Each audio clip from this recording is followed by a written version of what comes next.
There's a moment when Mr. Krabs stops being the goofy, money-hungry boss we laugh at and turns into something colder. A crab who doesn't just love money. He's built a world where other people earn it for him, and he keeps it. My whole life has been about money. Saving money, collecting money, touching money. And the strangest part?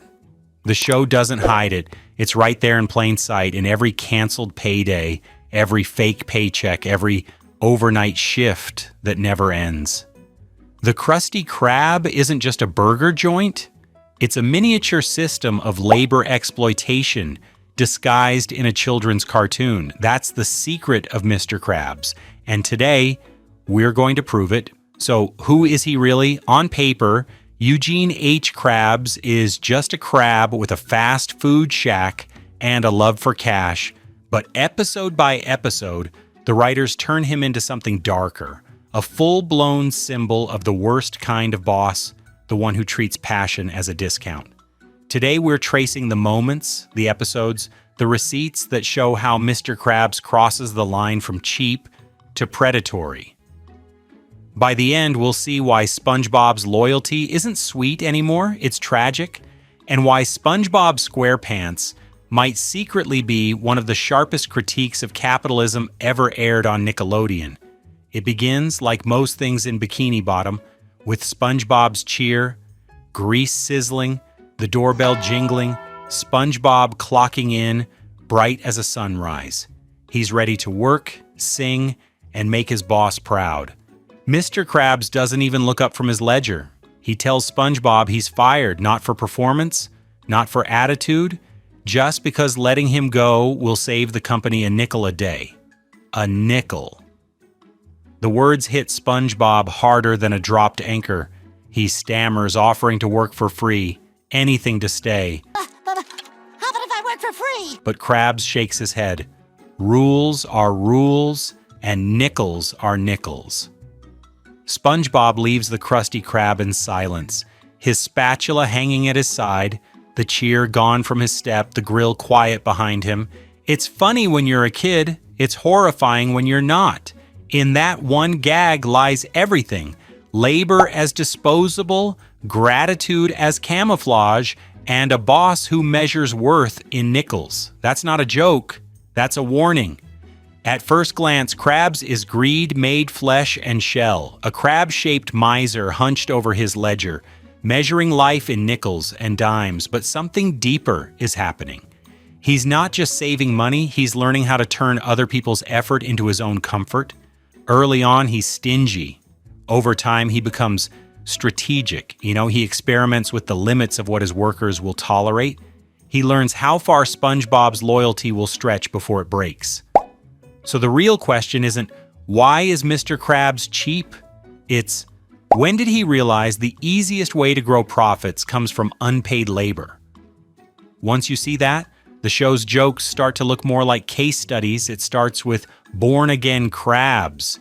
After a near-death experience brought on by his own greed, a spoiled Krabby Patty he refused to throw away, Krabs swears to change, to be generous, selfless, kind, and for a moment, he is. Free food, free smiles.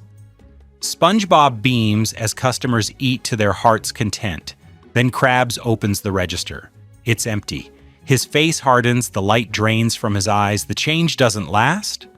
No money means no meaning, not for him.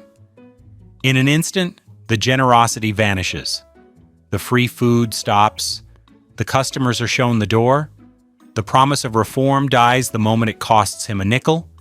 It's not evil yet, just careless. But that carelessness becomes habit. Then comes graveyard shift. Krabs decides to keep the restaurant open 24 hours a day. Why close at night when there's money to be made? SpongeBob and Squidward don't question it. They just work. No overtime, no rest, no extra pay. When business slows, Krabs leaves them alone, and they spiral into fatigue and fear. The flickering lights, the shadows. It's one of TV's funniest horror episodes, but beneath the laughs lies burnout. Later, in Fear of a Krabby Patty, Krabs repeats the cycle. opening the restaurant nearly around the clock to squeeze out more profit. Days blur into weeks. SpongeBob hallucinates, trembles at the sight of the grill. Krabs' response, get back to work. That's not stinginess anymore, that's a system. He's discovered a new loophole. As long as workers love the job, they'll tolerate anything. The real turning point is squid on strike. Profits are down barely by $3. Krabs panics. His solution? Cut waste. And by waste, he means wages. He charges employees for everything. For standing, for breathing his air, for using company time. When payday comes, SpongeBob doesn't get a check. He gets a bill. And he's too naive to see the cruelty. He even says, here's some extra for shoe tying time. It's one of the darkest jokes in the series because it shows how blind loyalty lets wages slide into debt. Krabs has moved beyond greed. He's invented negative wages, a job that makes you poorer the longer you stay. That's not just exploitation, that's predation. In later seasons, Krabs refines his system. When real cash runs dry, he invents his own. Promotions, gimmicks, even fake currencies that always loop back to him. In Krabby Land, he builds a theme park for kids, not out of joy but profit. Every slide and smile priced for return. It's absurd, but also historically accurate. Company scrip was once used by real employers to trap workers in debt, money that only circulated within the boss's property. Krabs has built his own version, a closed economy where every transaction flows back to him. Then there's Patrick's employment. Krabs convinces him to pay for the privilege of working there. Patrick beams with pride, not realizing he's funding his own exploitation. Every joke is another brick in Krabs' empire, a world where even fake money turns real labor into control. By the later seasons, Krabs doesn't bother pretending. He cancels paydays because he feels crabby. He fines SpongeBob for laughing, sneezing, or dropping a spatula. He invents service fees for using condiments. Each petty rule is another way to extract labor and hide theft. What started as a nickel has become a philosophy. The business comes first, workers last. If there's one episode where the line truly breaks, it's Squid on Strike. Before it, Krabs is reactive, cheap but bumbling. After it, he's deliberate, crafting systems to exploit. The old Krabs hated spending money. The new one hates sharing it. He doesn't just want profit. He wants control of the flow, every coin in, every coin out. That's why later episodes feel harsher, even when they're funny. We're no longer watching a greedy boss. We're watching a system that feeds on loyalty. Once that switch flips, there's no going back. After that, the show turns into a record of workplace crimes. He cancels paydays on whims. He fines workers for breathing too loud. He forces 43-day shifts. He pays with fake money. He rehired Patrick at negative wages.